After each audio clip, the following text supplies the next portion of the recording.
Hi, this is Phil, and I'm here to tell you all about the Capes and Lunatics Patreon. Get early access to all of our interviews, including the monthly Chichester chats with writer and comic book legend DG Chichester, new episodes of classic Capes and Lunatics shows, including The Quantum Zone, This, That, or the Third, and many, many more specials, all completely uncensored. Access starts for $3 a month, full video when you pledge $5 a month. Check out the link in our show notes or go to patreon.com/CapesandLunatics. Hope to see you there. This is Ron Mars. You are listening to the Capes and Lunatics podcast. In brightest day, in blackest nights, No evil shall escape my sight. but those who worship evil's might. beware my power. Green Lantern's light. Hello and welcome back to Sector 2814, the Green Lantern podcast. I am Phil. Joining me, as always, Master of the Core, and once again, comic book mastermind. It is. Hi, Will. Hey, everyone. I'm glad to see that made it, Phil. I was going to say, yes. If you're on YouTube, yes, look for the product placement. Crossover Division number 4 is out. Lots of packages have been mailed. Whoa! All right, so yes, tonight we'll be discussing Green Lantern 156, 157, and of course, like we said, Cosmic Odyssey, because if you know anything about John Stewart's past, hey, you know some big thing happens there. Yeah. Yeah. Yeah. But anyway, so yes, Will has a new issue out, Crossover Division number 4, so... And I haven't had a chance to sit down for a thorough reading yet. I was able to flip through it so far, but did I see we're getting a number 5 sometime? Yes, it'll probably be late this year, but in the interim, we're going to do a hardcover of the first 4. So the first story arc will get a hardcover. So oh, nice. That's what I'm going to start working on as soon as I finish the last 30 packages that I have to send out. That was going to be my next question. Did you mail everything out? So you got 30 more, huh? Yep, 30 left. Does that include Australia? That includes Australia. Yeah, there's I usually do the international packages last just because they're so much more complex. I was going to say, yeah, I'm sure they're so easy. I'm sure. Yeah. Seems like I'm getting a package every other day. But to be fair, I do whenever somebody backs the physical comic, I always make sure that they get the digital reward too. I mean, that's just so everybody in the world has got it digitally if they want it, as a PDF. So physical just takes longer. So if certain people outside the country want to buy it, they can read it digitally before their physical copy comes if they would like. Exactly. I wonder who might be. Jan. Sounds like a plan, Jan. Exactly. And then meanwhile, again, if you haven't heard me crowing about this everywhere else, yes, if you missed my and Rob Southgate's interview with Mr. Todd Stashwick, you can catch it on the Capes and Lunatics YouTube channel, and then hit the Capes and Lunatics podcast on Monday. So yes, Capes and Lunatics episode 290 with like I said in the interview, I did talk to him in 2014, so old and new friend of the show. Yes, Mr. Todd Stashwick. If I remember correctly, he was also the first interview you ever did, if I remember that episode correctly. It was like way back in 2014, I've only been a couple months in, I think. Yeah. Because he did a guest appearance. Well, he did 2 or 3 episodes, I think, on Gotham. He played Black Mask. Yeah. And again, like I said, he treated me very nicely, even though, again, my first interview, I haven't listened back, so I'm sure it's a bunch of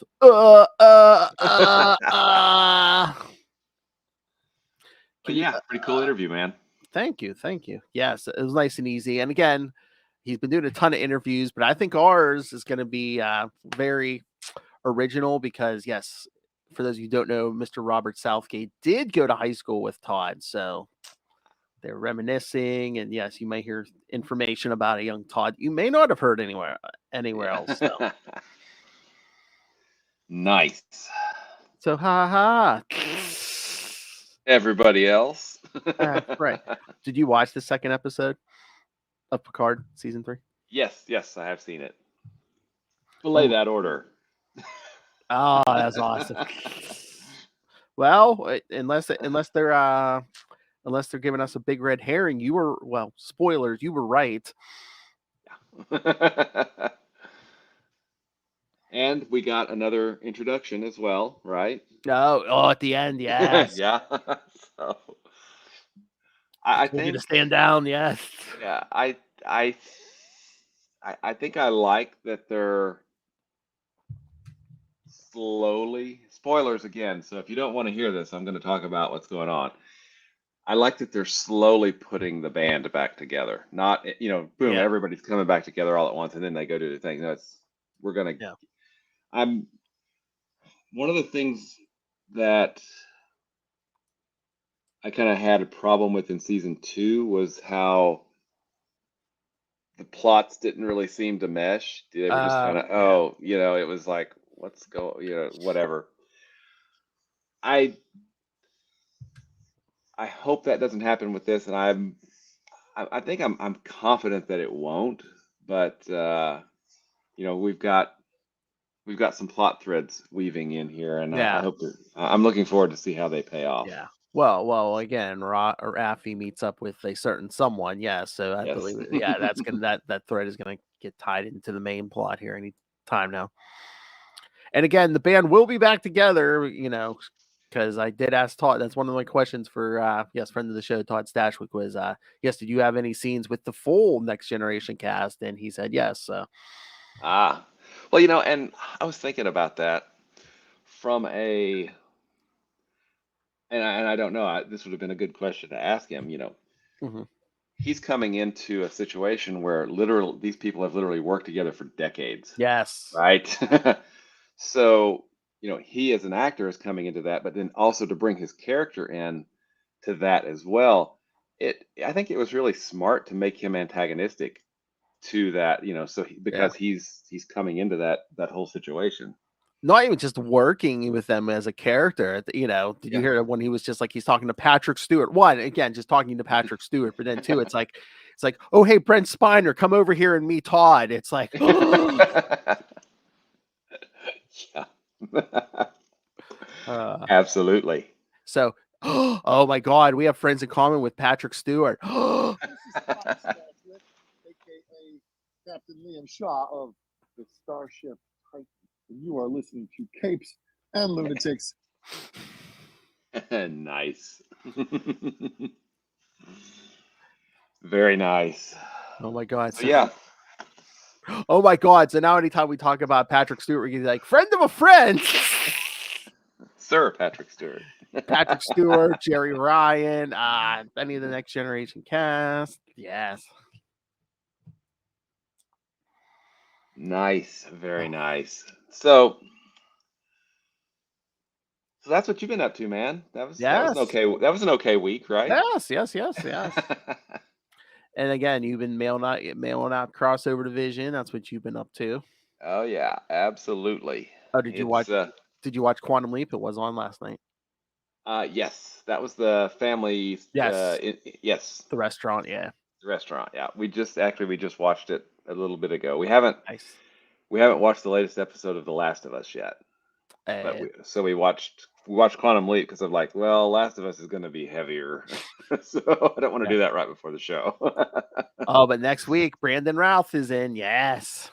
Okay, now that looked like he was World War II, but I thought it said was it the 80s maybe or 90s? I don't know. Think, yeah, it's okay because I didn't know if it said any. I didn't notice it on the show itself. I guess we'll get there. Well, it can't be too old because I believe Brandon Routh is playing Addison's father, so it can't be World War II. Yeah, can't be World War II. Yeah, that makes sense. But yeah, they're getting some good sci-fi guests on that show. Robert Picardo, Brandon Routh. Yeah, they've done some sci-fi things, right? A few, yeah. Just a few. Just a few. I saw an article. They were like interviewing Brandon Routh. He was like, I don't know what it is about me and time travel shows. It just happens, right? Nice. All right. So should we jump into these? Because we do have 6 issues tonight. You bet. Let's go. And we're going to be breaking down Cosmic Odyssey. Yeah, how do you want to do that? I mean, I don't know. Should we save Cosmic Odyssey, or should we do it in chronological order? Do Cosmic Odyssey first? I don't you know. know, I do, well, I don't have a whole lot to say about either of the regular Green Lantern issues. Okay. So maybe we just do those really quick and get them out Yeah. of the way, and then we can really dive into Cosmic Odyssey Oh, because that's there's a lot. There's a lot. yeah, that's fine, especially since I don't have any synopsis for the two like Green Lantern issues. So yeah, let's do those. All right. So yes, we'll start with Green Lantern number 156. Yeah, it's so weird. We're in the Cal era, but there's really like no Cal. Well, except for like the last couple pages of the They second just, issue. yeah. Yeah, there's really no Cal tonight. All right, so yes, Green Lantern 156 from January 2003, Walking Tall. Writer Judd Winnick, penciler Dale Eaglesham, inker Rodney Ramos, colorist Moose Bauman, letterer Kurt Hathaway, and editors Bob Schreck and Morgan Dawn Tanville. All right, so yeah, like I said, I don't have a synopsis for this, but yes, we see John Stewart is back. He's got his ring. Yeah, and it's great seeing John, in the costume, but there's not a lot that happens in this issue, right? Well, yeah, I mean, nothing of cosmic import. I mean, in the beginning, we see him stopping what looks like smugglers, but again, it's like human traffic. Well, Yeah, human traffickers. yeah, basically, these people were in this cargo container for what, weeks, almost like starved to death and stuff. And then we see John playing chess with Alan Scott and saying, Felt that's like it. killing them, yeah. He's like, well, yeah, one, I thought about I really wanted to kill them. And two, it's like, it's kind of ironic, Cal just lost his faith in humanity, and Yeah. Taking some dark turns, right? yes. But yeah, so after that, well, and then they stop a drive-by, I Yes. guess. Yeah, it's very, very down to earth, this issue. And then he goes and sees Fatality, which, uh, I don't know what was worse. When it seemed like she was trying to seduce him, or she's like, haha, I didn't. He's like, well, thank you. If you hadn't told me about that weakness, I wouldn't have looked into my back. I wouldn't be walking again and stuff. Yeah. And she was like, haha, you stupid fool. I didn't do it to help you. I wanted you at full strength so I could kill you. Haha. Aha, yeah. It's too bad she doesn't have a mustache she could twirl, right? Exactly. However, so she is from Xanshi, correct? Yes. John Stewart, when he and the Martian Manhunter in Cosmic Odyssey number 2 or number 1? I think it's 2. 2. When they land on Xanshi, he goes, yeah, they're cannibalistic. Yes, I did that. Yes, I do remember that. Oh, yeah, we're going to get there in a few minutes. Yes, I did see that. I was like, oh. Really? That's odd. Very odd. Oh my God, Yes. can you imagine if like the first time she showed up, Cal's like, what's this barbecue pit doing in the middle of a ship? Oh my God. Oh, yeah. Oh, yeah.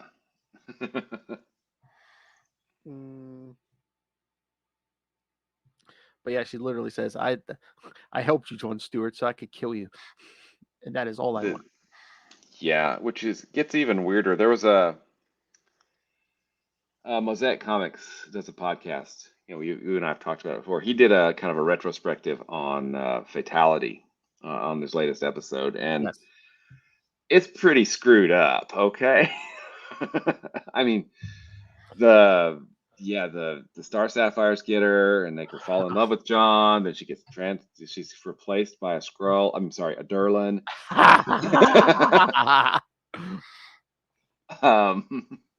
Yeah, it's all kinds of. Oh, we're gonna get there eventually. All kinds of screwed up. Yeah, so there's that, and then basically John stops like a mugging at the end of the issue, and that's it. That's it. Yeah. Stop some street crime. Gets threatened by fatality. That's your issue, kids. There it is. And then Alan says, "Oh, you're gonna take Cal's place in the JLA," and then John's like, "Oh, they have to ask me first," which I guess they do because I do believe he does take Cal's place. Yep. for a while. I'd say, I mean, Actually, at least until for the duration, yeah, until Hal comes back. yeah, pretty yeah, We- it's pretty yeah. I was going to say pretty much till Hal comes back. Yeah, Yeah, I think I didn't realize that, but yeah. because I'm trying to remember the last few issues. I don't know if they even had a Green Lantern in it, but it's like yeah, pretty much. You know, once John Stewart jumps in the JLA, he's like the Green Lantern in JLA till like pretty much the end. So till they Cool. reboot or whatever. Yeah. Well, awesome. Till they reboot again, yeah.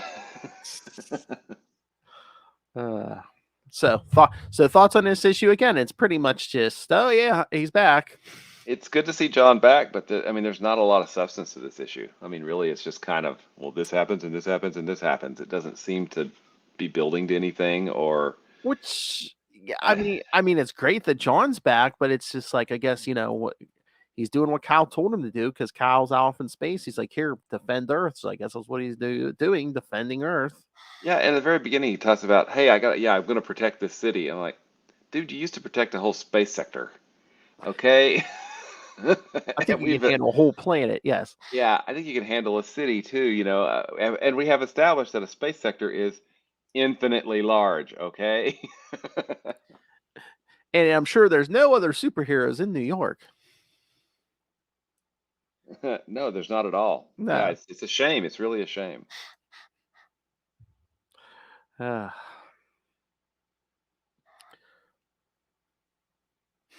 So any other thoughts on this, or should we just get to the other one? Let's go to the next one. Yeah. Okay. I was reading these and I was kind of disappointed, and I'm just like I was so nostalgic for do the Cal stuff before we got the rebirth, but then I'm like I guess I was just nostalgic for the Ron Mars stuff, I guess. Yeah, and I was kind of weird because I wasn't nostalgic for the Mars stuff because they took Hal away, so I was grumpy about that. Yeah. And I was looking forward to the Judd Winnick run. Mm-hmm. And after going back with you and rereading the Ron Mars stuff, like this is really good, well structured, comics. It's good. And then expecting the Judd Winnick to be good or better, and being pretty disappointed so far. Well, again, sorry. It's your opinion, and again, I mean, it's almost over. We're almost at the Ben Robb stuff, so. Yeah, and this issue's by Jay Farber, 157. Right? Oh, that's right. Yes, Green Lantern 157, February 2003. Girl Talk by writer Jay Farber, penciler Jamal Eagle, inker Scott Elmer, colorist Moose Bauman, letterer John Babcock, and editors Bob Schreck and Lisa Hawkins. And basically the synopsis: Jade and Donna Troy defeat Killer Frost, discuss Kyle Rayner, and become friends. Yeah, there's not a lot. Again, there's not a lot of meat and potatoes here either. And again, it's weird because, well, this issue is even weirder because this, we see Jade on Earth, and again, we see Kyle at the end, on Earth because it takes place before issue 148. Yep. Which is weird because it's like I know he hadn't. I don't know if I guess he hadn't gone full Ion yet, but when we see Kyle again, the last page or two of this issue, it's like he seems pretty normal. He doesn't seem like all Ion-y. When did he go full Ion? Was that 149 or was it 148? Because he was like Ion for two or three issues, wasn't he? Was it? Yeah. I was gonna say, was that one? It was either 148 or 149, and the one where he's getting in Superman's face and stuff. Yeah. So, and it makes sense why they set this before issue 148. Yeah. So he's not full Ion yet. Okay. I guess, but yeah. So we see Jade wake up, and Cal's not there. Mm-hmm. JLA beeper went off at 3:30 a.m. I'm off to South Africa. So Jay's making herself some coffee and sees on the news, Killer Frost is attacking. Oh, and also because another reason we set this before 148, Jade still has the ring. That's right. Which I don't know what difference that would make, but you know what? I was wondering, I'm like, why set this before 148? Because it's like couldn't we set this as long as you said, this takes place before like 154, 155? I mean, it couldn't have taken place somewhere in the like between 151 and 153. Yeah, just don't give her the ring, but Yeah, just have her under her own power and stuff. But I wonder, do you think the ring is a plot point at the end of it, remember? true. Yeah. And it too, I was wondering, do you think this was maybe like a stock story they had sitting on the shelf, maybe? It feels like a fill-in story, doesn't it? Yeah. I mean, it really does. So I just wonder if maybe Jay Farber wrote this like, around that time, and it's just like, okay, well, we can use this, but we just got to throw in the blurb, hey, this takes place back then. Yeah. Yeah, so Killer Frost is will help put out a fire, but then Jade's like, oh, you broke out of jail, I must take you back. Yeah, why? She's not misbehaving, like, hey, she just saved people, so maybe she's trying to change. Let's give her the benefit of the doubt. Well, yeah, I guess she's an escaped convict, but Yeah. uh Couldn't she single-handedly help with global warming? true. Sorry. And again, that was another Jay Farber issue, but yeah, I mean, we saw Killer Frost last in that. What was that like? Neuron. One Not Neuron. No, Effigy. Is it Effigy? Effigy. Yeah, it's Effigy. Yeah. Was it like 127 or something? Yeah, when that one we didn't see Cal until like halfway through the issue. Yeah, and they were like, "Hey, we're gonna be awesome together." No, wait, no, we're not. Okay, we're gonna break up now. Cal, They like, broke up, and well, Cal just like takes her down. He's like, Effigy's like, silly woman. yeah. Then he flies off and at some point gets captured by the controllers. Exactly. But yeah, no, Killer Frost basically like I guess collapses a building on Jade, but then Donna Troy shows up and digs her out. And then they fighty somewhere.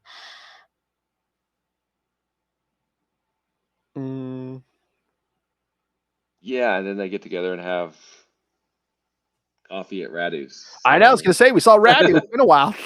It has. It's been I don't think we've seen him since Ron Mars left the book, right? I'm trying to remember. I mean, if we have, I mean, it really doesn't make it that much of an impression. Yeah. I mean, it's probably pre-Island. I mean, if when it did happen, it was probably early in the run. Mm-hmm. I don't know. I'd have to look back. But yeah, I can't remember. I don't know. I don't know that I'm that interested to look back. So. I know. But Rat is just like, Donna. That Cal and his women. That's a problematic statement. Anyway, go ahead. Yeah. So they're talking, and the whole, Jade tells her, oh, he proposed to me with the Green Lantern ring, and Donna's, Donna's like, no, we were just rebound, and you guys are meant to be together. Okay. We'll see when Ron Mars comes back. That didn't last. Forever's not what it used to be. Yes. Then he tries to steal Hal's woman. Spoilers. Yeah, I haven't read that stuff yet. We'll get there. So they're all bonding, and then we see Kyle walk in, and Radu's like, "Come quick, look, a picture is worth many words." So Kyle tries to sneak out, and they're like, "Kyle." That's when Dawn offers to give past Jade some photography work. Oh, that's the other conversation. They're just like, what is it with Cal and photographers? We're both photographers. Alex was a photographer. Alex was a photographer, yeah. Yeah. You ever noticed? But then, of course, the story ends. It's like Cal's like, "Why are you having coffee with my ex-girlfriend?" That's like, "No, that's my friend." Once again, another friendship. I don't think we ever really see anything, anything done with after this. No, not at all. Again, it's a fill-in issue, so yeah. And again, our main writer, we're about to change main writers too. So yes, which is going to be it's not Jay Farber because he did the fill-in. No, Ben Robb. Ben Robb, Yeah. that's right. Mm-hmm. again, I'm trying to remember. I can somewhat remember the stories, but not if the quality. So guess we'll find out. I guess so. I kind of like not having read them for a while. Kind of keeps it fresh. Oh, there's some of this. I don't know why you want to keep it fresh. All right. So should we talk Cosmic Odyssey? Let's do it because I have issues. Judd Winnick's like, yeah, go rip on someone else. And I don't mean to pick on Winnick. It's just I really don't feel this title was really leaning into his strengths as a writer. No. And I think it was his first ongoing series too, unless I'm wrong. I mean, I could be wrong. And I'm like, why Green Lantern? I think like maybe like something more street level would have been more hit. Like he really could have gotten into. Mm-hmm. I'm because again, it seems like the more human side of stuff he was interested in writing than like the cosmic side. So yeah, somebody with like I don't want to always come back to Batman, but something street level like that, Mm-hmm. might have been more. Well, and he did go over to Green Arrow, yes, I believe, yes, right? yes. So and I haven't read those, so I can't speak to that. I have read them. It's been a long time, but from what I remember, I believe those were better. So I think my point was proven. But yeah, it's been a while for those two. But yeah, I believe I did enjoy his run over there more. But again, it's no Batman, my favorite character. Oh, you might like this series, Ray. Batman gets his ass kicked. Into the Dark Knight, all to do with Batman. All right, kids, time to do the time warp because we're going to do Cosmic Odyssey, which begins in Cosmic Odyssey number 1, December 1988. Woohoo! So I remember 1988. Yes, I'm old. Me too. I was 10. I was older than 10. I know. Writer Jim Starlin, penciler Mike Mignola, inker Carlos Garzon, colorist Steve Oliff, letterer John Workman, and editor Mike Carlin. A quiet street of Gotham City. Oh, we're getting right into it. Suddenly explodes with the sound of a boom tube as a militant group of apocalyptic stormtroopers mobilize quickly, attempting to set up a force field generator to secure their first line of defense. Their plans are abruptly ruined as Superman and Light Ray appear and force the invaders to retreat back from whence they came. The two heroes leave, failing to notice one trooper did not make it back through the boom tube. Above a barren planet on the rim of Alpha Centauri, a boom tube opens and the Mobius chair crash lands on the wasteland, carrying the unconscious Metron. Nothing ever good comes with Metron. I know. Very little time passes before another thunderous gateway announces the arrival of Darkseid, who sets 4 of his techno chiefs to gather all the information the chair holds. On Apocalypse, after researching the data, Darkseid ponders the imminent threat the universe faces and begrudgingly admits the need for outside help. Back in Gotham City, Batman meets with Commissioner Gordon regarding a spat of disappearances, including the most recent, Officer Joe Bester. The dark detective uses himself as bait before heading into the sewers, where he follows a trail to a makeshift lair and the grisly meat locker of human corpses. In the confines of the tunnels, Batman hides as he hears a sound approaching from behind. The apocalyptic trooper is a much larger and more powerful foe. But ignoring common sense, Batman kicks the gun from its hand. The alien is too strong for the human, throwing him aside before drawing a blade. In desperation, Batman picks up the alien weapon and blasts a hole through the lunging enemy's torso. That's his answer for any apocalyptic threat. Let's shoot it. Shoot it, yep. By the time Batman returns to the scene with Gordon, the alien corpse has vanished. Lonar arrives as an emissary at the White House, requesting a list of Earth heroes to act as ambassadors to New Genesis. With Superman's help, Batman, the Martian Manhunter, Starfire, John Stewart, and an elderly man named Jason Blood gather at the Capitol, where Lonar transports them to his homeworld. They are greeted by Highfather, Orion, Light Ray, and more disturbingly, Darkseid. Oh yeah, we didn't see the last him, kids. Highfather explains that they all must work together to avert a terrible crisis. It always is a crisis. In the Garden of Tranquility, Highfather regales the heroes with the history of the anti-life equation and how trying to harness it for war set off a chain reaction that nearly destroyed all existence. Only 2 worlds orbiting a single star survived the ravages of the anti-life before it imploded. New Genesis and Apocalypse. John asks how it concerns them specifically, allowing Darkseid to explain that Metron's lust for knowledge has unleashed the threat once more. But with Metron's catatonic state, many details are missing. Jean understands his role in the selection of heroes and reaches out to Metron's mind, uncovering the shocking revelation that the anti-life is a sentient entity trapped in a pocket dimension.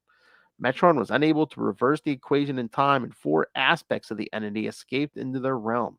I did like how they explained it, where it's like, Apocalypse and New Genesis are in their own little bubbles. Yeah. That's why you go to boom tube in and out. That's like the only way in and out. Using data from the Mobius chair, Darkseid tracks the course of the 4 aspects, tracing them to Earth, Ron, Thanagar, and Xanshi. Darkseid calculates that if only 2 of the 4 planets should be destroyed, the entire Milky Way galaxy will collapse in on itself, which makes perfect sense. And a cosmic upheaval that would potentially allow the entity to cross over. Darkseid splits the heroes into teams of 2 and provides each a special device to disrupt the energies of the aspects. Superman and Orion leave for Thanagar. Starfire and Lightray head for Ron. Jean and John are allocated to Xanshi. Batman and Forager are sent to Earth, where Batman immediately makes a phone call to a friend asking him to keep an eye on Darkseid. On New Genesis, the aged Jason Blood hobbles up behind Highfather and Darkseid to inquire why he has been involved. Darkseid reveals Blood's partner, Etrigan, as equally ravaged by time as his former host.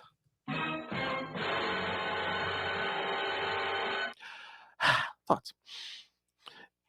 And again, I know it's for storytelling purposes, but it's just like, if the threat is as big as they say, why wouldn't you bring in more heroes? Why we have at least 2 other Green Lanterns floating around at this point. Mm-hmm. We have the Teen Titans. We have Wonder Justice, Woman. the rest of the Justice League. Justice League, yeah.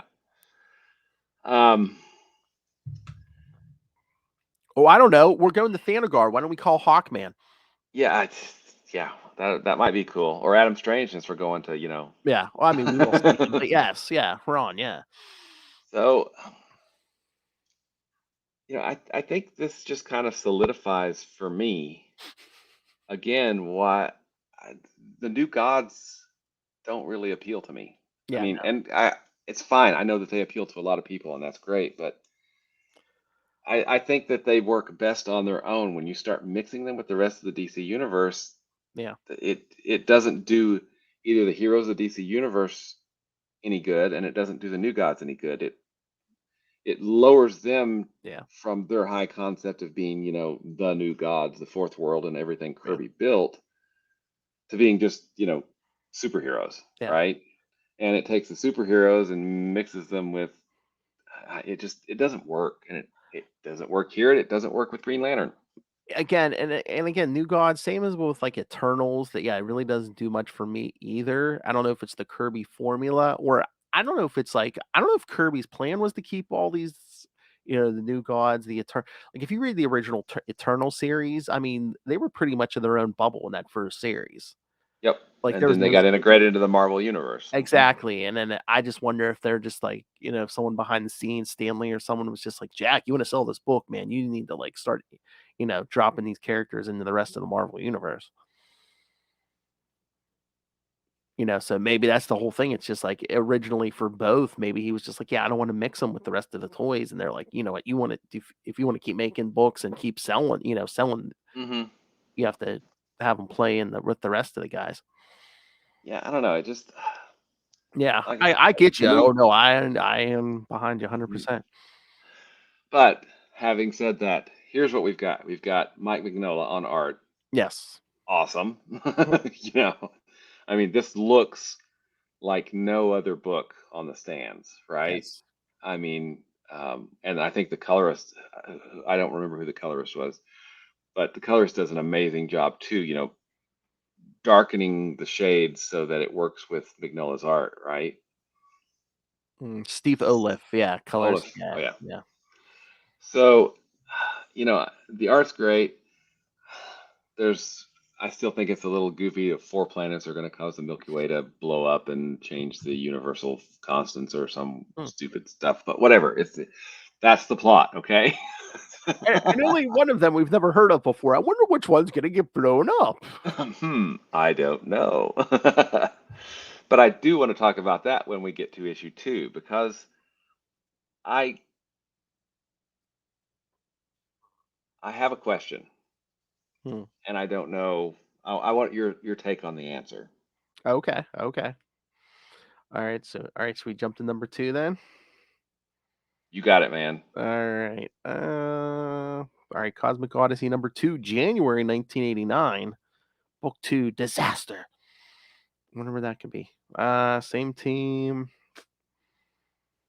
On Thanagar, Superman and Orion soon discern that the anti-life aspect is influencing the Thanagarians to attack any intruders. Superman uses just enough of his power to fend them off, while Orion revels in the battle, slaughtering the forces until they retreat. Superman suggests he tone down his excessive force in the future. The Martian Manhunter and John Stewart find that the aspect on Xanshi has infected the population with a deadly plague. John manages to synthesize an elixir with his ring, giving it a locale. He explains that if he drinks it, he will be able to transfuse his blood as a cure. A local. Okay. Yeah. He gives it to a local. All right. Yeah. What do you think of that? He can make a cure for one guy, and he says, "Yeah, just start transfusing your blood." Okay. Yeah, I'm sure that's going to work fine. I'm sure your body holds enough blood for the whole planet. Just drink more juice. You'll make more blood. Or, I mean, unless he does a blood transfusion to one other person, and then those two cures can, them, and then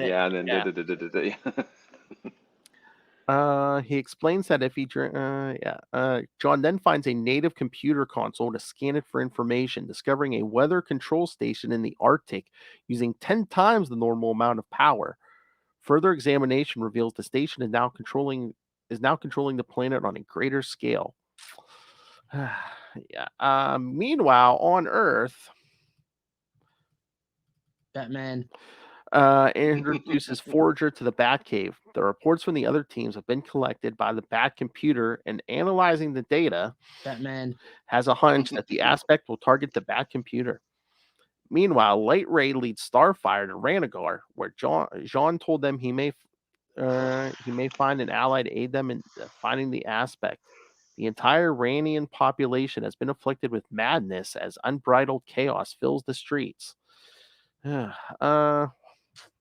is it, Florida? Sorry, Lo. Bravo. They find Adam Strange, who has resorted to restraining Alana and Sardeth for their own protection. Adam dons his jetpack and accompanies the pair to a manufacturing center called Peltex 5. On New Genesis, Jason Blood is faced with an unthinkable proposal, being reunited with the Demon.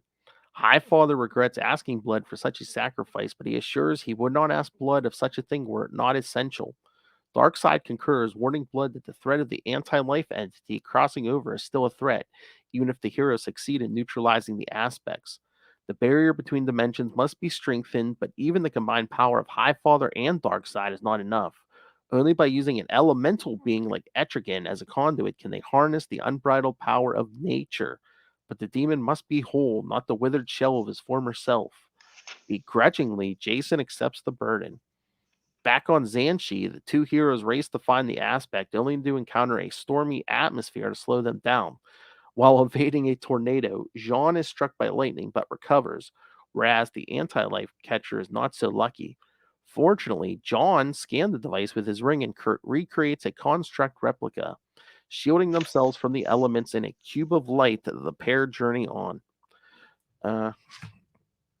Yeah, it's coming, kids. All right. Meanwhile, Batman research has uncovered a suspicious amount of exotic deliveries to Moose Jaw, Arizona. but it is in fact that the recently deceased Joe Bester is listed as the receiver, which leaves little room for doubt. Upon reaching the vast factory outside of Ranagar, Adam leads Light Ray and Starfire to the basement where they discover a gargantua doomsday bomb. The trio separates to try and locate the aspect. Soon after, Light Ray and Starfire hurry to the sound of a scream and find Adam unconscious on the ground. They continue down the hall until they reach a dead end, failing to notice a black substance leaking from the ventilation grate.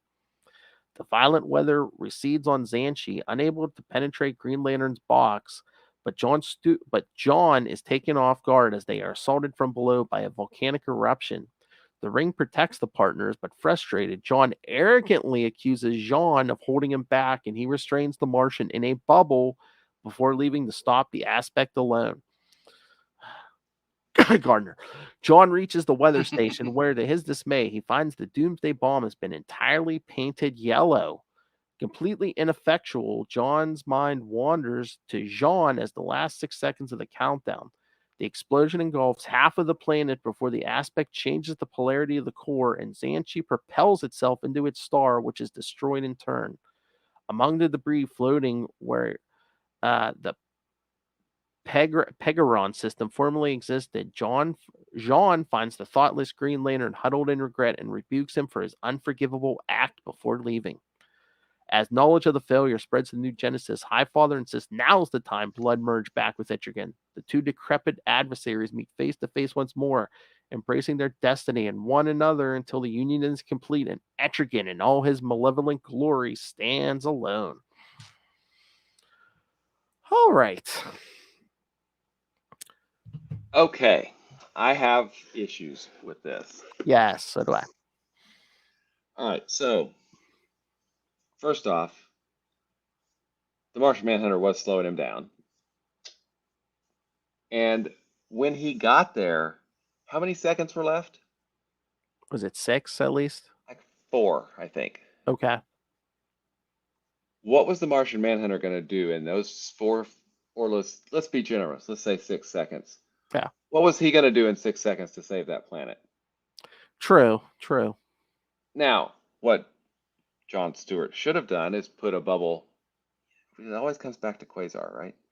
He should have just put a bubble large enough around the bomb and contained the explosion inside it. Because we know a ring can control a supernova, so there you go. Yeah, but is yellow shrapnel gonna like punch holes through that bubble though? Well, yellow shrapnel might, but the energy within it wouldn't. And the energy within it's what did all the damage, right? Yeah. But I'm just saying, would that punch holes in it just enough to let some energy through though? I don't know. Yeah, I don't know. I mean, it would have worked better than what he did, which was nothing. I know. I don't know. It was very contrived. It was very contrived. It felt very contrived. It's like, so what? The anti-life equation knew John was going to be there. A Green Lantern was going to be there. I mean, if they had painted all 4 bombs yellow, I'd be like, okay, That just to makes make sure sense. no Green Lantern could stop him. He painted every bomb yellow. I But get just it. that one. How did he know that they were going to go to that one? It does seem kind of contrived. Yeah. And again, like, didn't you say like previously that originally this might have been like Guy Gardner? Gonna be Guy Gardner, I think. Yeah. I was thinking about it. You know why they probably didn't do Guy Gardner? Well, one, he was on the Justice League with John Jones. Would John Jones be able to work with him if this had been Guy? And two, that would have changed like the whole tone of the changed character. the J a lot. Yeah. Yes. Mm-hmm.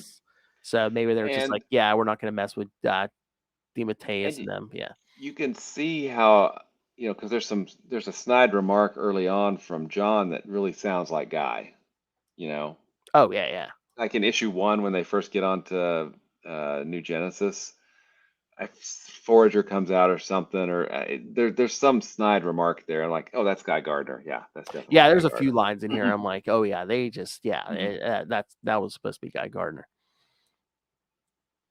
Yeah, I'm sure there was some conversation where it's just like, that's going to mess up stuff in the Justice League book, and we can't do that. So, and we can't have Hal Jordan responsible for the deaths of people. No, there might have to be a rebirth involved if that happened. And we're not doing that till 2005. So No, Howard Morgan would never let people die by his hand or others. No. But yeah, I mean, you're right. That is all of them should have been painted yellow. Yes. Then this would have made more sense. But I mean, I still don't. I mean, the Martian Manhunter seems very judgmental. What was he going to do to save the planet in I 4 know. or 6 seconds? Or maybe too, it's like maybe if John hadn't taken the time to bubble him up, he would have had more time to think of something to do. Yeah, I don't know. I mean, it's Yeah. again, and that of the 4 places that they go, Yeah. that seems the most contrived. I mean, the way that they all of them beat the bomb, right? Is Superman's is really the most straightforward. And it does set up, I think, Orion slaughtering a whole bunch of Thanagarians, which, would kind of annoy, Yeah, Clark. yeah. Oh, yeah. We're gonna Well, we get to haven't got all, there we're gonna yet. get to Yeah. all that, but again, I get it. I mean, I guess they don't want to mess with the tone of the JLI and stuff, which was more Mhm. lighthearted and stuff. But like, I would have been interested if this had happened. The guy, like, how would this have sobered up the character? Would he have gotten more serious and like not as much of an ass as he was like back then? hmm I don't know. I mean, it's And then like the ring is like John can feel all those people dying. that was weird. I don't know that that's ever. I'm like, I mean, I know you have to have willpower to, use one of these rings, but I'm like millions of people dying. I mean, shouldn't anyone who felt all that at once gone insane? Yeah, and I don't know. It's just I feel like Green Lantern was ill-used in Yeah. this. In Yeah. fact, after this, we barely see him again, except in the final issue Yeah. Yeah. where he decides not to commit suicide. And again, it's a threat to the universe. Why aren't we calling in anyone who has a power ring? And there's at least 2 more Earthmen with power rings. Where are the Guardians? Don't they know anything about this? Was this when they were away? Oh, they may have been gone. Yeah, they may have been gone at because this point. because I think this might have Mhm. been before the road back. So yeah, I don't think the Guardians are back yet. So yeah, I don't think the Guardians know what's going on. But you knew enough to call one Green Lantern. You couldn't call at least 2 more. Or 3 or 4. I mean, because Kilowog and the rest of them, I think, Yes. were And I think Katma was still alive at this point. I don't. Was that 89 for the? Well, no, it was Action Action Comics Weekly was 88 because it was the 50th anniversary of Action Comics #1, I Oh, believe. Yeah.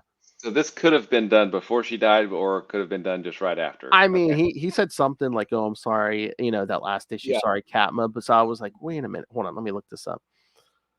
Yeah, because that first issue was December 88, right?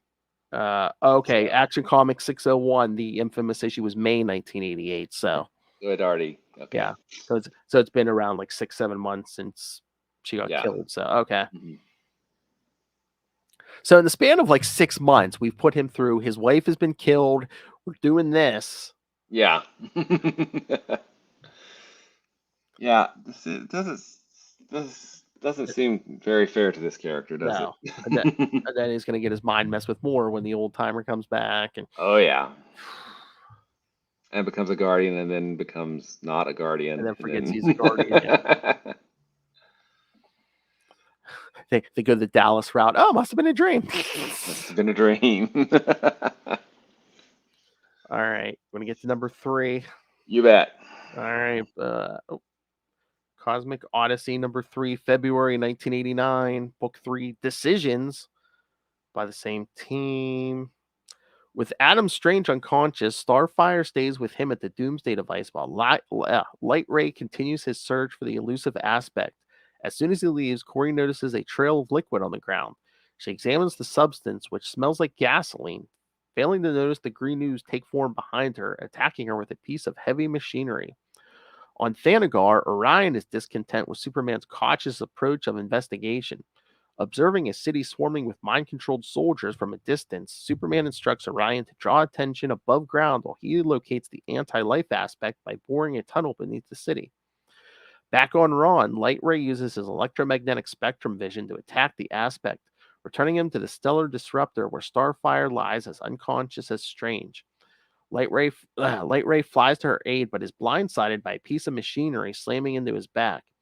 He scrambles for the anti-life catcher, which was knocked loose, but the aspect, possessing a protoplasmic life form, destroys it. Anti-life catcher. So yeah. The Ghostbusters are trying to catch him. Yeah. Yeah, exactly. Don't cross the streams. Exactly. Superman crashes into a basement below the city and uses his X-ray vision to locate the Doomsday device beneath him. He breaks into the chamber, housing the device, but is ambushed by a towering robot possessed by the aspect, which punches him across the room. Light Ray's photon blasts are too slow for the unbelievable speed the shapeshifter uses. It escapes into a drainage grate to then creep up behind the new god, launching him into the ceiling. As Light Ray falls limp, the aspect initiates the primer countdown of 120 seconds. Starfire opens her eyes and surreptitiously flies Adam Strange and Light Ray to safety before returning to face the aspect. The shapeshifter evades her starbolts with effortless fluidity before grabbing hold of her, which comes as no surprise to the warrior princess. In Moose Jaw, Arizona, Batman and Forager survey a desert butte from the roadside where they have traced the deliveries addressed to deceased officer Joe Bester. Forager assumes the aspect has possessed Bester's corpse, but Batman believes the apocalyptic stormtrooper he faced in Gotham City is a more likely candidate. Superman strikes hard, but the attacking robot is unrelenting. When the automaton is crippled, Superman aims the anti-life catcher towards it, containing the aspect and rendering the machine inert. The Man of Steel destroys the weapon of mass destruction with his heat vision and informs New Genesis of his victory. Highfather relays the report to Darkseid, who in turn insists the risk is too great to not face the anti-life entity head-on.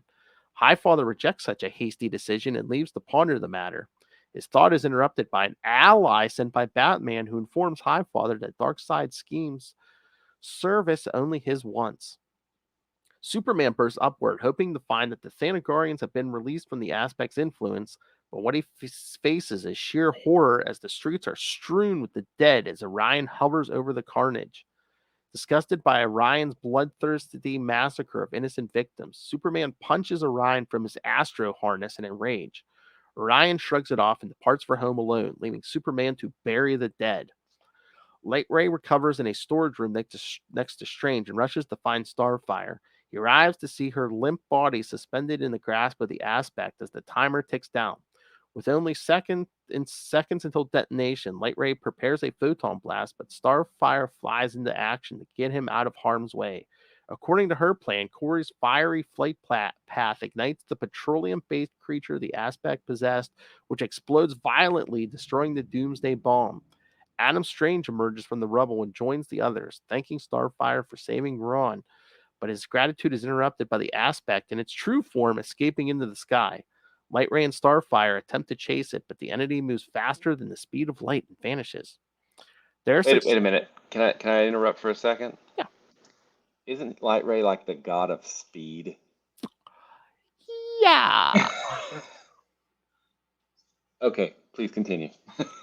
Their success reaches Darkseid, yet the Dark Tyrant expresses his doubts about the loose aspect to Etrigan and how the need, more than ever, to face the anti-life entity at the source. The demon senses the evil in Darkseid, but concedes that the universe is in true peril.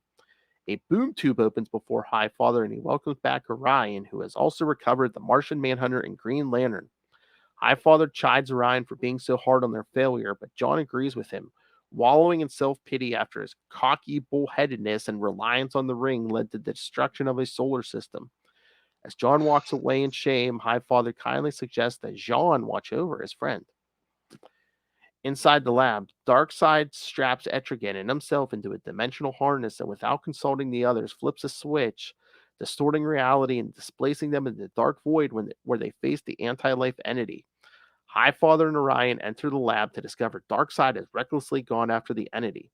Highfather's consternation is somewhat assuaged as the ally Batman sent addresses the two and offers them a hand, which they take, knowing the risk they must face to try and stop it from consuming all. The three vanish in a burst of light. The lab is not empty for long as the aspect that escaped Ron arrives and attaches itself to the cable of the dimensional harness. In Moose Jaw, hidden in a cave beneath a butte or butt, the possessed corpse of the I know. I tried, Uranus. I know I tried. In Moose Jaw, hidden in a cave beneath a butte, the possessed corpses of the Apocalyptian Stormtrooper and Joe Bester activate the primer charge of the Stellar Disruptor, leaving Earth in the Milky Way galaxy 120 seconds of existence. Okay, I have a lot of problems with this issue. First of all, why is the anti-life equation playing James Bond villain? Why is there a timer on these bombs at all? Why isn't it just flipping a switch and be like, boom, you're gone?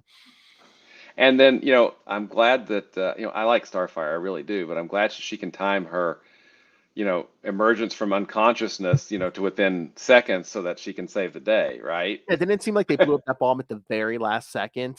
Yeah, It's like, because she waited. It was like she waited, and it's like, you're not going to get a second shot at this. You better hope that works. Yeah, I mean,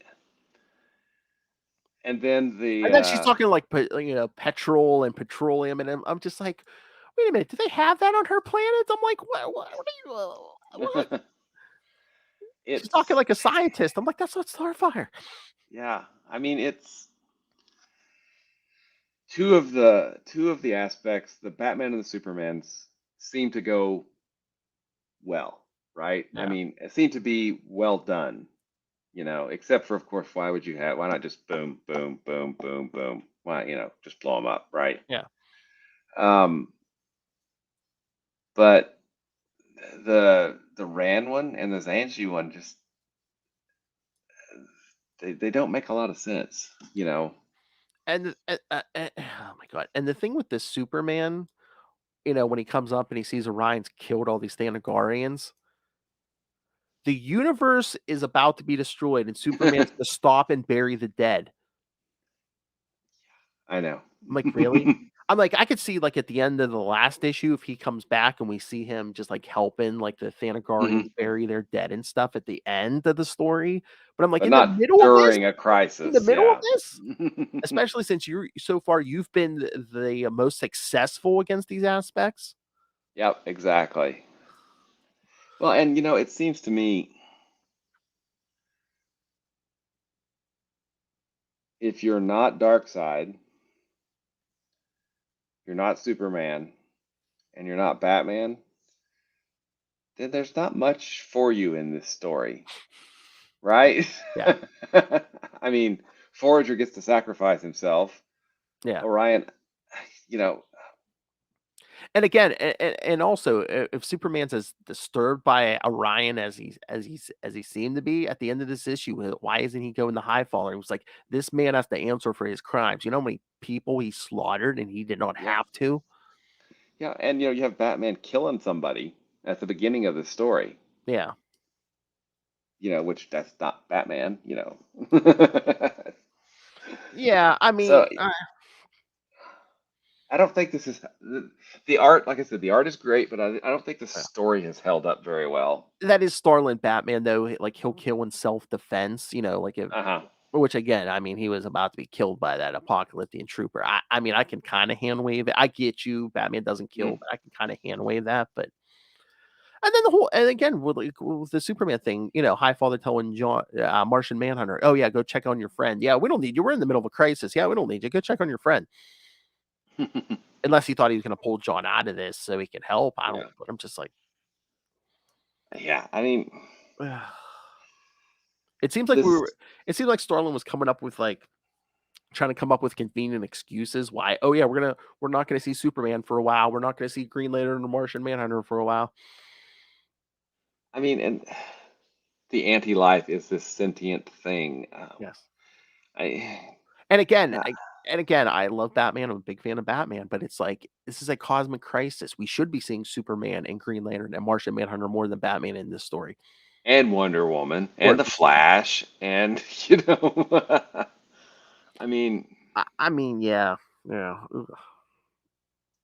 It like I said, it ill uses John Stewart, I think, and it uses a lot of the characters that aren't Batman, Superman, or Darkseid. I mean, Orion is Orion. He doesn't seem to change much. He's just there. He's, Orion, right? Highfather is perpetually clueless, it seems like. I mean, Yeah.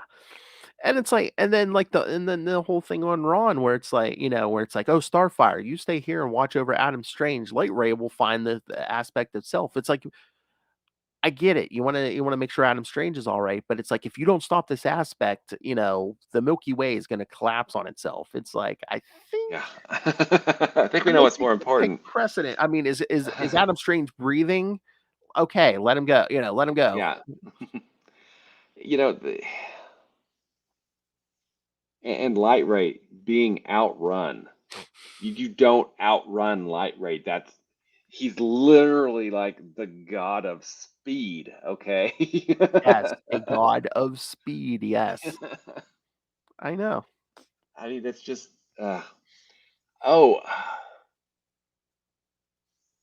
back up. I almost forgot to mention something in number 1. Yes. Did you see who the ambassador that New Genesis sent to the US was? Who? Lonar. Oh, yeah.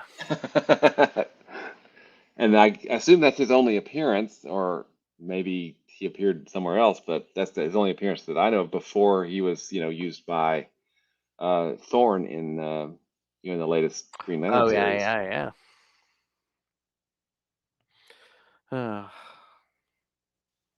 All right, should we wrap this up? Let's wrap this up. Oh yes. Looking at this. Oh yeah, looking at these notes. Yes, and they even spell Corey, as Starfire Corey wrong in this issue with a C instead of a K. Yes. And it even makes note. Yes, Starfire's plan only just succeeds because they blow up that bomb at the exact last moments. Yeah. All right, so let's wrap this up. Okay, and if you hadn't figured out who Batman's mysterious ally was he sent to New Genesis, they spoil it on the cover of number 4. Who could it be, Phil? Oh yeah, it's Dr. Fate. Yeah, I know. I'm like, because I saw the yellow cover, I'm like, okay, it's probably Dr. Fate. But then, you open up issue 4, and it's just like, okay, it is Dr. It's Fate. Dr. Fate, yeah. All right, Cosmic Odyssey number 4, March 1989, book 4, Death. Same team. Hidden within a cave beneath a butte in Moose Jaw, Arizona, the timer on the last remaining stellar disruptor counts down to the destruction of the universe. The apocalyptic stormtrooper, possessed by the 4th anti-life aspect, fails to notice busy hands removing wires from the circuitry. The trooper and his accomplice, the deceased officer Joe Bester, stand in confusion as the timer reaches 0 with no result. Part of the heavy machinery suddenly topples over on top of the stormtrooper, pushed by Batman and Forager. The pair Hey, run. Phil, there was supposed to be an earth-shattering kaboom. Literally. Sorry. This is why we don't set a timer on our universe-destroying devices, kids, because, someone can pull a red wire, and guess what? Yeah.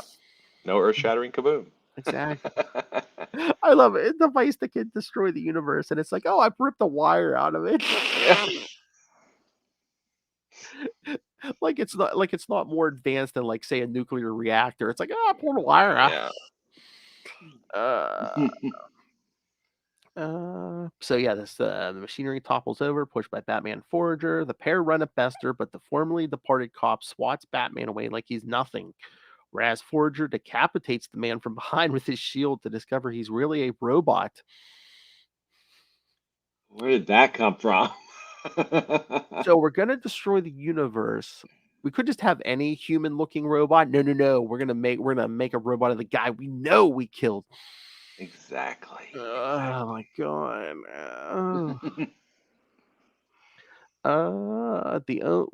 They have no time to reflect on the machine as the inhumanly strong stormtrooper frees himself from the 2-ton weight. The Brute fractures the Cape Crusader's leg with ease and wraps his hands around Batman's throat until he starts to black out.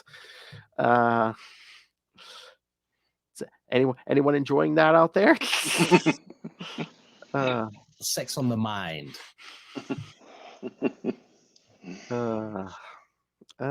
Batman, my favorite character.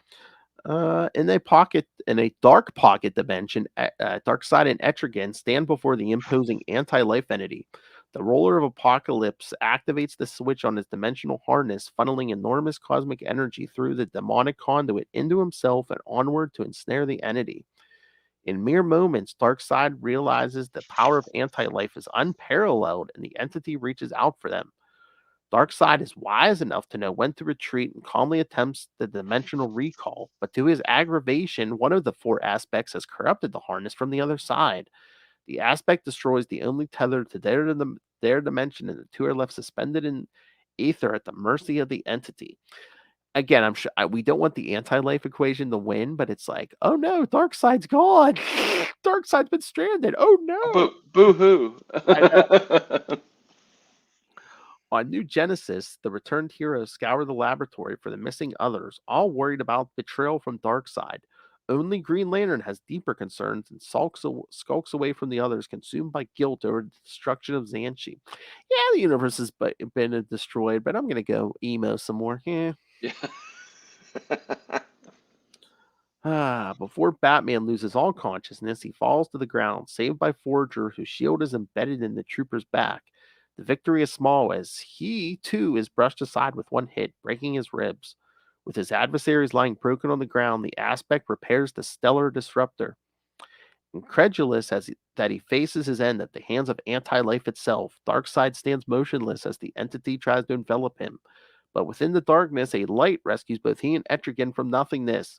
They find themselves before their savior, fresh from the cover of this book, Dr. Fate, who has brought Father and Orion with him. Because why would we drag Superman in?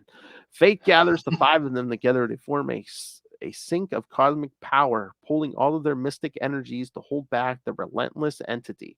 But even Fate knows this omnipotent power can't hold back anti-life. With no other options, Dr. Fate is forced to resort to a mystic fire break, destroying the bridging dimension entirely, stopping the entity's advance into their own. Back on What? Sorry, go ahead. Yeah, we'll get to that. No, I have thoughts on that. Back on New Genesis, the heroes are surprised by the sudden appearance of Dr. Fate and company. Furious at what Fate has done, Darkseid threatens the mage for ruining his ambitions, but quickly humbles himself when he assesses how outnumbered he is. With one tension diffused, Highfather reminds everyone that the fate of the galaxy still rests in the hands of Batman and Forager. The doomsday clock creeps down as Batman crawls desperately across the ground towards the device, only to be kicked away by the Aspect's hulking pawn. With precious 23 seconds left, Forager wills himself up and charges the enemy. He distracts the thug by throwing his shield between his legs before diving through the gaping cavity in its chest. He fends off the beast with no time to spare and smashes the control panel with his shield.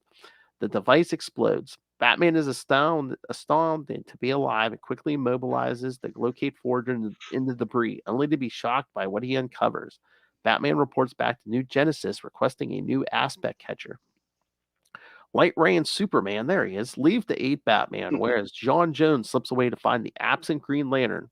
Sitting alone, wallowing in regret, John Stewart takes an alien firearm from a display cabinet. A yellow one, mind you. Yes.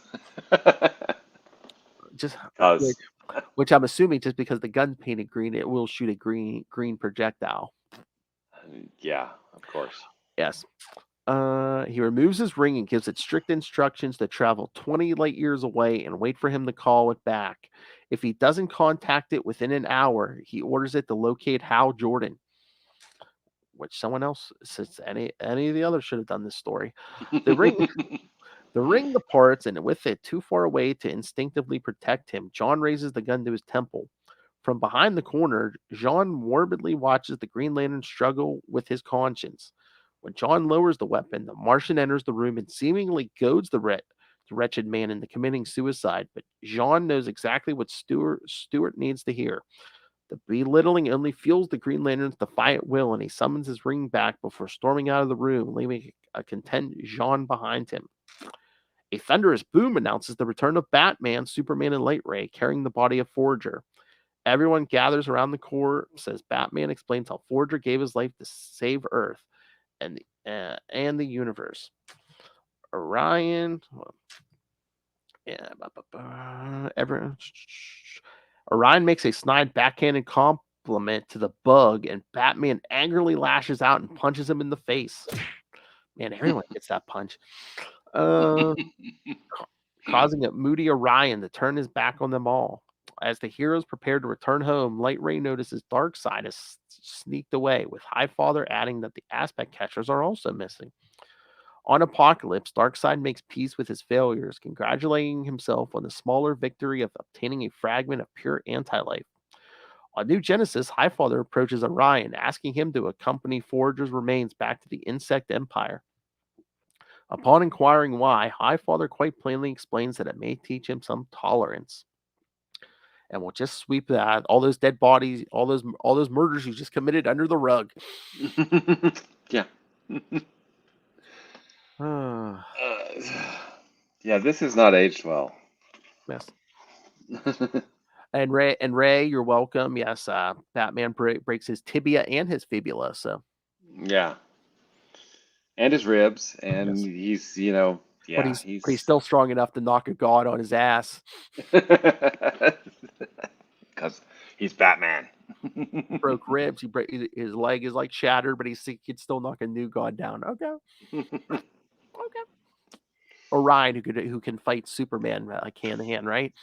Yeah, I mean, punching him would be like punching a brick wall, right? I mean, if nothing else, shouldn't he just Orion not move? I mean, he still could have humiliated him, but it's like, Yeah. oh, he didn't move. Okay. Yeah. But again, it's like, Superman was all mad enough that Orion for about killing all those Thanagorians that he had to stay and bury the bodies in the middle of a crisis. But now we're just gonna forget all that. Yeah. All right, and this dimension, yeah. Go ahead. And this bridging dimension, Dr. Fate destroyed. Nuked. Was there life there? I mean, if it was lifeless, okay, fine. But it's like, was there life there? I don't know. Yeah, I mean, I mean, fine. If it was empty and lifeless, good for you. But yeah, I mean, and how do you destroy an entire? You know what? Magic. It doesn't matter. Magic will. And again, it's like, if there were any kind of life there, shouldn't we be like? Didn't Dr. Fate just murder a bunch of people? A whole universe? Yeah, a whole dimension full of people. It's gonna make like what Orion did look like shoplifting. I mean, come on. Yeah, I mean, we don't even mention. I mean, yeah. Superman was all mad at Orion. I mean, we're not even gonna question Dr. Fate. I had good memories of this for when I read it, like 35 years ago, 34 years ago, whenever it was, a long time ago. But now you see the plot holes and drive a truck through. Yeah, it just doesn't hold up. I mean, and first off, okay, hey, they stopped me because they beat the countdown. I'm gonna rebuild it with another countdown. The final countdown. And I mean, yeah. And again, I mean, shouldn't this? I mean, if this entity is so powerful that Darkseid needs help stopping it, does it need bombs to do its thing? Shouldn't it have it like its own power? Shouldn't it be able to do this under its own power? Well, it's anti, so it can't be in our universe. It destroys itself or something. But then he's trying to make it so that just killing 4 suns would cause the Milky Way to become unbalanced. Yeah, right. That's not happening. Anyway. But then it crashes and then it's I don't know. It's nonsensical, and see, and that's And again, it just bugs me. Why did we only pick a certain amount of heroes? It's like, yeah, John Stewart. Why didn't you bring along Guy Gardner and Hal Jordan? I mean, And Kilowog and the rest of the core.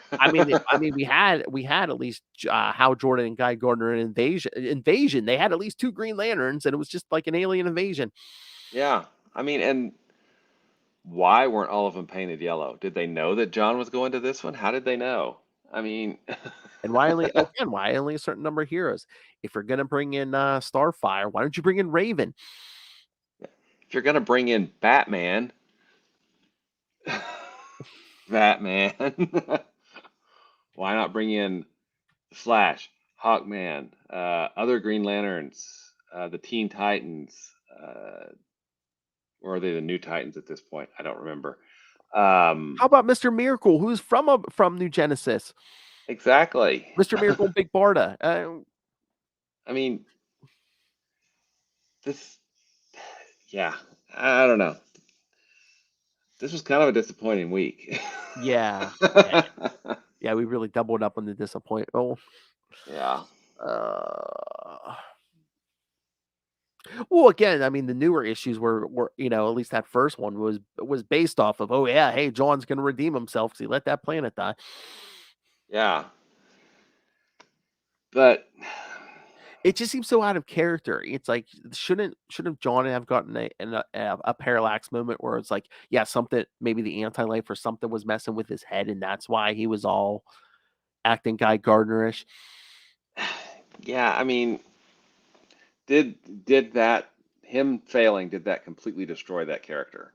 Because everybody since then has been trying to deal with it.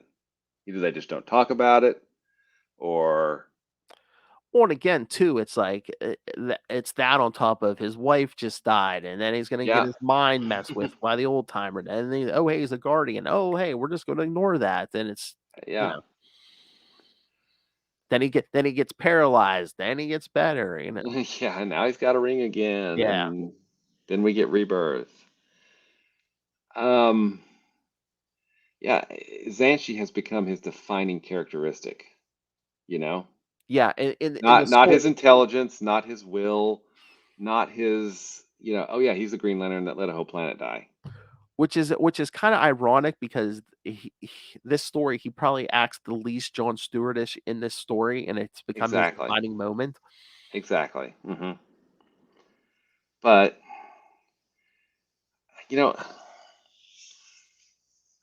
part of me wants to take what Thorne has done, that Xanshi from Hypertime and Katmatui and that John, and bring him back to the main universe and have him merge with the other John that he created. Mm-hmm. And there, Xanshi is fixed. It's okay. It's good. We don't have to mention it again. It's been dealt with. He's done his penance. It's fixed. And you get some kind of Green Lantern story out of, oh hey, all of a sudden Xanshi's back. So isn't that going to upset like gravitational pulls and forces in the universe? And I honestly, I don't know that I see this story referred to a lot. In continuity. No, only about the whole John Stewart let a planet. Only Xanshi. Yep, that's totally it. Not that Orion killed a whole crap ton of Thanagarians, or before this reread, it had been many, many years since I read this, and the only thing I could really remember is, oh yeah, hey John, Martian Manhunter was there when John let a planet die. Mm-hmm. I didn't remember any of the rest of this. Yeah, I think probably for a reason. Yeah. And again, it's just like, I get it. Like, if there were talks, like, was this supposed to be Guy Gardner, and then you had to replace him with John Stewart? But it's like, then maybe change a little bit of the writing, some of the dialogue, Well, and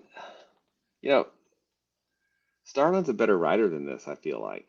Was it a rush job, or was it just editorial interference in some things? I mean, because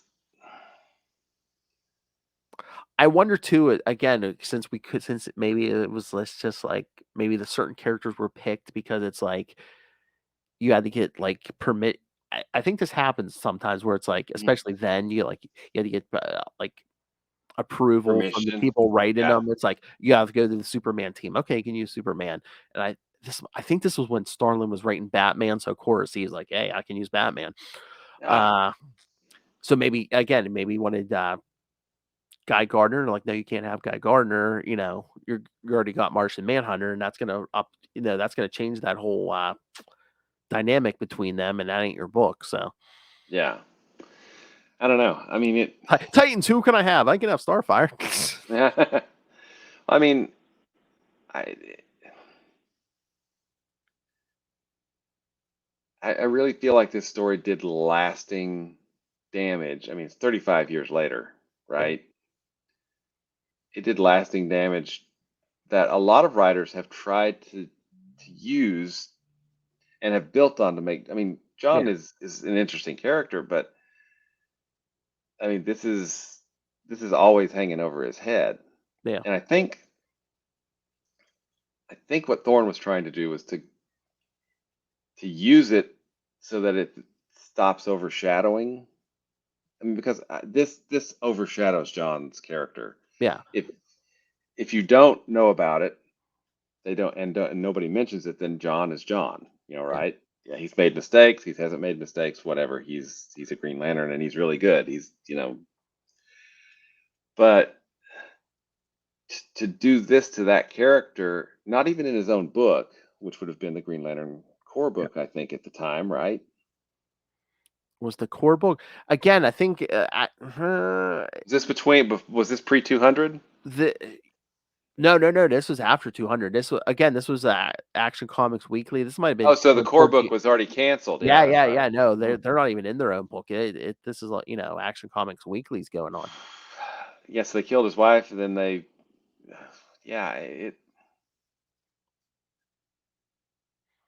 And then there was those like Green Lantern specials, I think, before number one. Yeah, he did. He was in like one or two of those, I think. Yeah, because it was like, oh, what was it? He was in a prison. Was it in South Africa or something? I think it was South Africa. Yeah.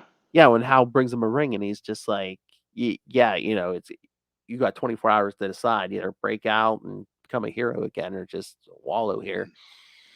Yeah, God, it's been a long time since I've read that one.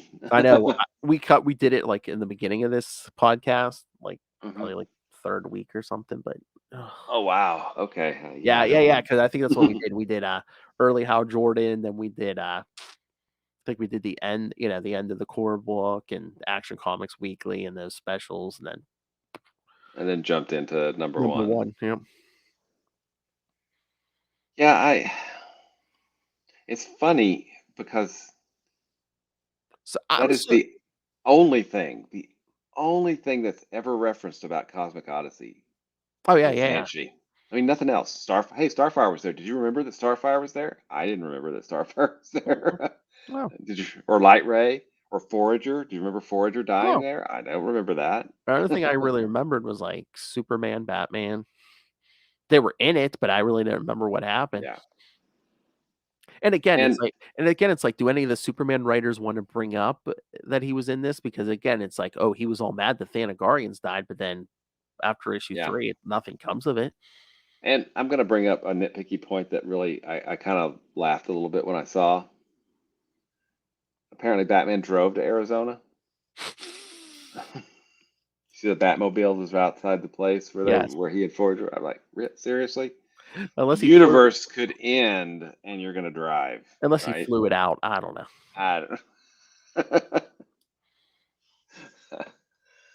Yes, unfortunately, the art was great. I'm a big fan of Mignola. Oh, yeah.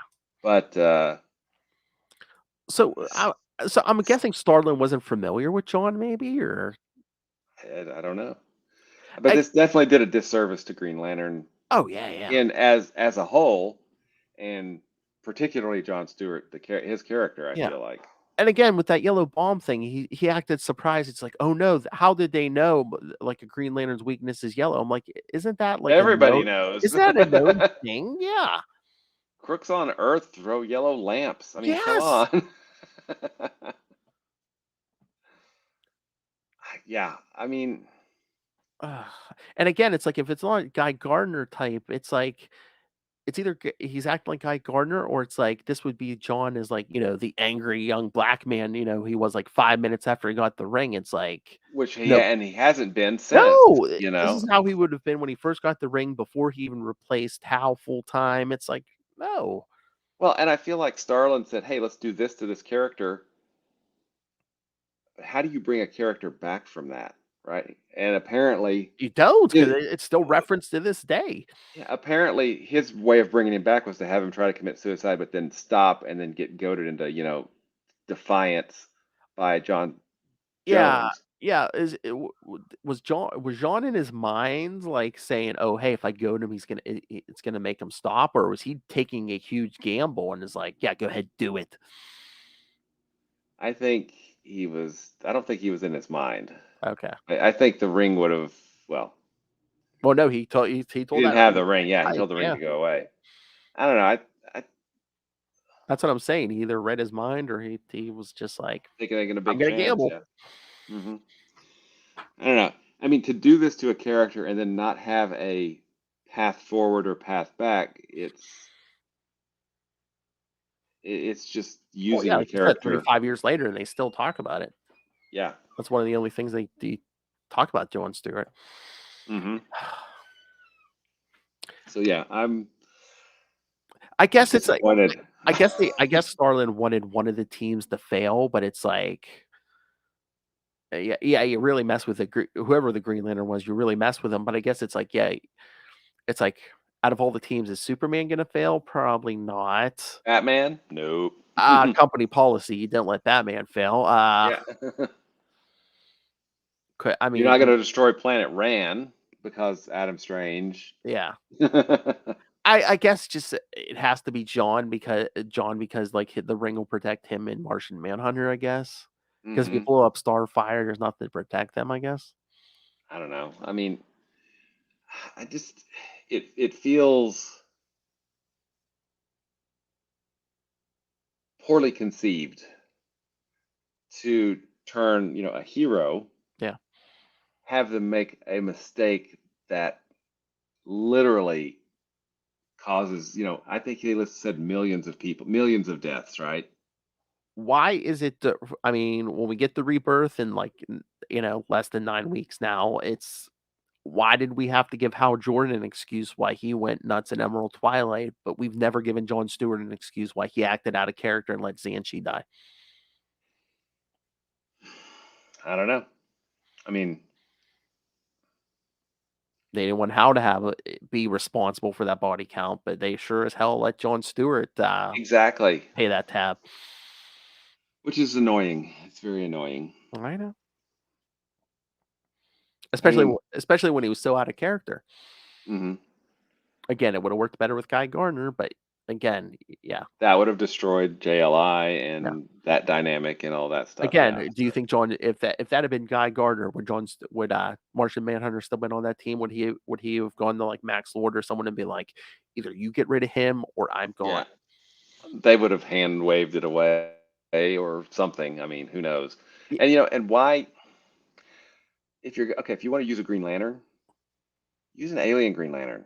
Make this Kilowog, right? Yeah, but I'm trying to think who had rings left. Was it just like the three Earth guys and Kilowog, or Didn't Chip and Salak and what? Didn't their rings get depowered after like was it at the end of 224 or whatever? Did they lose their rings at that point? I can't I thought remember. there was like 5 or 6 because Kat had a ring that worked, I thought, which makes her getting killed by Star Sapphire even more Did her ring work? Because I was insane. like, why? I mean, I guess maybe if she wasn't wearing it, but I was like, how did she get killed then? Because Yeah, I mean, and then what happened to that ring? Yeah,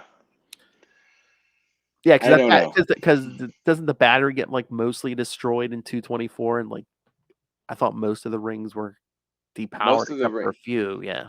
Well, and when they started the core on Earth,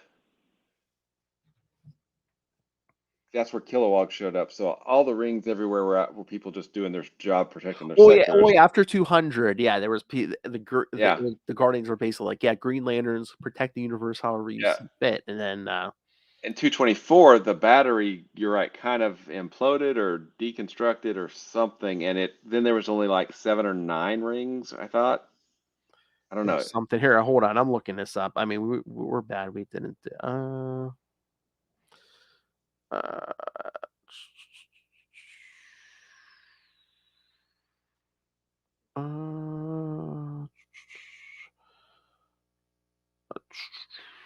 How it creates a prison. The power battery still stands, no longer able to generate new rings, but still with enough green energy to sustain the remaining power rings. Oh yeah, because weren't some of them disappearing or something? I can't remember. Yeah, I need to reread those issues. Oh, it says. Oh yeah, it wasn't Chip. It says Chip was one of the few remaining Green Yeah. Lanterns. Yeah, because I think Salak might have. Did Salak lose the ring? Maybe. Yeah, it's weird because it says right from Green Lantern 224. They next appear in Action Comics 601. Yeah. But yeah, some of the Green Lanterns, their rings were disappearing. I don't know. But yeah, again, you had at least 3 Green Lanterns you could have used instead of 1. Well, 4. Exactly. Kilowog got a ring, right? Yeah. And not only that, Wonder Woman, she's kind of a heavy hitter. After the reboot, did they really know her that well at this point? I don't. That's why I was true. like, I could see maybe not calling her, but the Justice League, the Titans, Captain Marvel. I mean, yeah, Captain Atom, Captain Atom, Firestorm, Booster Gold. I mean, hey, he can travel in time. So, hey, 4 seconds left, no problem. exactly. Or the Flash, who can do how much in that 4 seconds? Exactly. I mean, this almost, it's almost like a character assassination of John, because this is not John Stewart. No. That appeared in this story. And to have the only thing from this story be the destruction of Xanshi, and have that, hung around his neck for the last 35 years it's not awesome. They wanted a hero, and again, this wasn't John Stewart. This was more like Martha Stewart.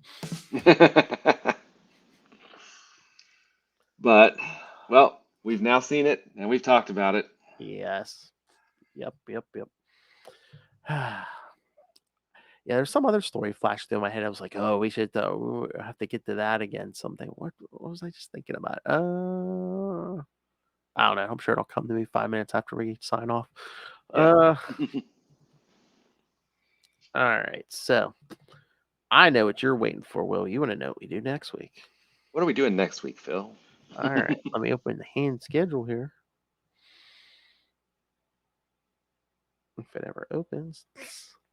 All right. So, yes, next week. Oh, yeah, of course. Green Lantern 158 through 161. Oh, and then in 2 weeks, JLA Avengers, the second part of that crossover that we're doing. All right. Awesome. Yes. So we'll be able to watch the taste of Cosmic Odyssey out of our mouth in 2 weeks with some JLA Avengers. That sounds great. Good story, good art. By the master. Yes. And then, yeah, it's pretty much just straight Green Lantern until, the rest of the Green Lanterns of this series, that JSA arc, and then Rebirth. Nice. Very nice. But yeah, the week after that, the JLA Avengers, that's the Green Lantern Green Arrow crossover. Except this time it's Cal and Oliver Queen, not Connor Hawke. Yeah, I mean, how many times are they going to cross over these books?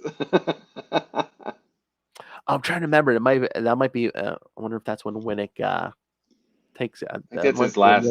That might be when he starts writing Green Arrow too. So that might be also him jumping off too. Gotcha. Forget. I think it's like intergalactic drug dealers or something. I don't know. I can't remember, but I think it's something like that. All right. So yes, thank you, kids. Thank you for joining us for this extra long episode. So, where we are disappointed by Cosmic Odyssey. I mean, look how much content we got out of stuff we didn't like this week, Will. Yeah, I know. I want to get back to stuff we do like, though. Yes. All right, kids. So, yes, so send us your thoughts next week, Green Lantern 158 through 161. Email us, CapesandLunatics@gmail.com, or call the voicemail 614-382-2737. That's 614-38-CAPES. And again, you can send your thoughts on Cosmic Odyssey. We'll read them next time or the time after, but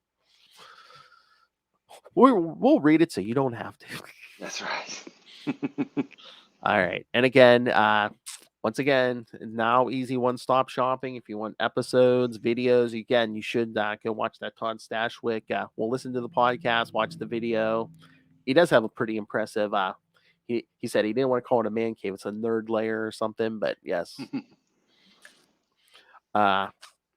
Yes, my son was impressed. He's like, "Is that Pac-Man back there?" He had like an arcade game. I was like, "Probably." I said, "You know what?" He goes, "Is that an arcade game back there?" And I said, "Son, that's TV money." He's like, "Yeah, probably." I'm like, "Yeah, that's TV money." All right. So yes, for everything, go to tubespace.io/CapesandLunatics Podcast Network. That's tubespace.io/CapesandLunatics Podcast Network. It'll be in the show notes. So you don't have to memorize it. But yes. All right. Mr. Will Allred, master of the core, master of the quantum zone, master of the brand new Kickstarter crossover division or Kickstarter. Thank you. And podcasting. Where can people get a hold of you? You can find me at Walred. That's at WALLRED, and Twitter, Gmail, Facebook.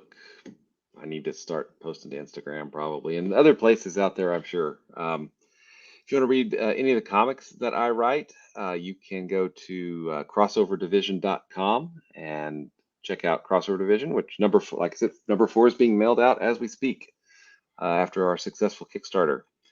You can also check out Diary of Night at diaryofnight.com. And Phil is not the only podcaster that I annoy on a weekly basis. There's also fellow writer Kevin Joseph of the comic Tart. What we do is talk to Kickstarter comics creators every Friday night at 11 p.m. Eastern Time, and they explain themselves, which is the name of the podcast, Explain Yourself, and talk about their projects that are live on Kickstarter or other crowdfunding platforms as well. And finally, you obviously have great taste because you're here listening to us, so that means you love Quasar. If you want to find out more about Quasar, you can do that at the Quantum Zone, quantumzone.org. 5 inches, maybe. I'll put it in my name. Oh, and if you love the Quantum Zone, as we know Ray does, yes, the March episode of our Patreon, we're gonna do a brand new Quantum Zone episode with Matt Kona. So yes, so who is this Matt Kona you speak of? The man that brought you such hits as. See you later, bunkies. When he gives me his bone, suck it, Lilith. The yin to Darkhawk's yang. It's